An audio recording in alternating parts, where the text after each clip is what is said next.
Hi. Hello. నమస్తే. నేను మీ లక్ష్మి. వెల్కమ్ టు వారణాసి వంటిల్లు. అందరూ ఎట్లున్నారు? బాగున్నారా? ఈరోజు నోటికి రుచిగా ఉండే చింతకాయ పచ్చడి చేసుకుందామండి. అది కూడా పచ్చిమిరపకాయలతో చేసుకుందామండి. ఎండుమిరపకాయలు అస్సలు వెయ్యనే వెయ్యొద్దు. పచ్చి కారంతో చేసే చింతకాయ పచ్చడనమాట. సూపర్ అనమాట. చాలా బావుంటుంది. దానికి గాను కొంచెం మూకుడు పెట్టుకొని, కొంచెం ఆవాలు, మెంతులు వేయించుకొని పక్కన పెట్టేసుకోండి. అలాగే ఒక్క స్పూను నువ్వుపప్పు కూడా వేయించేసుకొని పక్కన పెట్టేసుకోండి. కొద్దిగా ఆయిల్ వేసుకొని, మీ కారానికి సరిపడా పచ్చడి ఎంత చేస్తారో అంత చూసుకొని పచ్చిమిరపకాయలు వేయించేసుకోండి.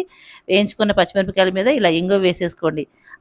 అలా సిద్ధం చేసుకున్న పోపునంతా మనం ఒక మిక్సీ జార్ తీసుకొని, మిక్సీ జార్‌లో వేసేసుకోవాలనమాట. మిక్సీ జార్‌లో వేసుకొని ఒక తిప్పామే అనుకోండి, చక్కగా నలిగిపోతుంది కదా!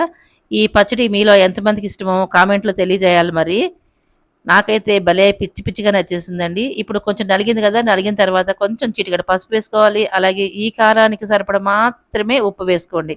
ఎందుకంటే మనం చింత తొక్కు వేస్తాం కదా దీంట్లోని. ఆ చింత తొక్కులో ఆల్రెడీ ఉప్పు ఉంటుంది. దీనికి సరిపడా ఉప్పు వేసుకొని పెట్టుకుంటాం మనం. కాబట్టి ఉప్పు కారానికి సరిపడా మాత్రమే వేసుకోండి. అలా మీకు తగినంత ఎంత కావాలో పచ్చడి ఎంత చేసుకుంటారో అంత తీసుకొని మిక్సీ జార్‌లో వేసేసుకోండి. మిక్సీ జార్‌లో వేసుకున్న తర్వాత దీన్ని మూత పెట్టేసి బర్రమని ఒక తిప్పేసారే అనుకోండి, పచ్చడి రెడీ అయిపోతుంది. ఇప్పుడు స్పూన్ తోటి గిరగిరా ఒకసారి తిప్పేసేయండి. తిప్పేసుకున్న తర్వాత మొత్తం కలిపేసుకున్న తర్వాత రుచి చూసుకుందాం. రుచి చూసిన తర్వాత ఏదైనా లోటుపాట్లు ఉంటే గనక సవరించేసుకుందాం. అలాంటి సవరించాల్సిన అవసరం ఏమీ లేదు. పర్ఫెక్ట్‌గా సరిపోయింది. మన చేత్తో ఏసామంటే అట్లుంటదనమాట.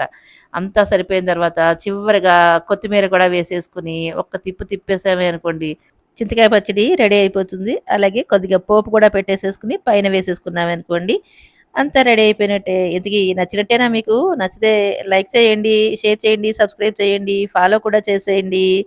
ఉంటానే. మరొక మంచి వీడియోతో మళ్ళీ వస్తా. Bye bye.